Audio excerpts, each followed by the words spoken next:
ओहो साथी, के हो यार यस्तो एक्लै एक्लै आएर बस्दिने? यहाँ गए पनि छैन, त्यहाँ गए पनि छैन।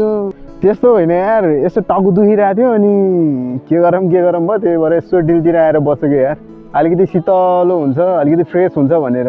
साँच्ची, अनि तिमीलाई बोलाउँछु भनेको, तिमी फेरि काम गर्दो रहेछौ अनि बोलाउन झ्याउलायो, त्यही भएर एक्लै आइदिएको यार। ठिक ठिक ठिक ठिक। साँच्ची अचेल त घरतिर खुब काममा व्यस्त देख्छु त तिमीलाई यार, के हो?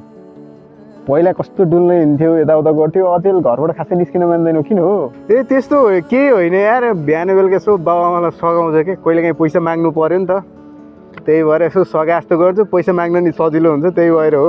ए ठिक ठिक ठिक ठिक, त्यो पनि राम्रो हो नि यार। तिमीलाई एकजनाले चिठी दिएको थियो, तिमीलाई दिन्छु भनेर खोजेको, कहाँ गएछौ? खोज्दै आउँदा यहाँ रहेछौ, अहिले चिठी ल्याउन बिर्से यार।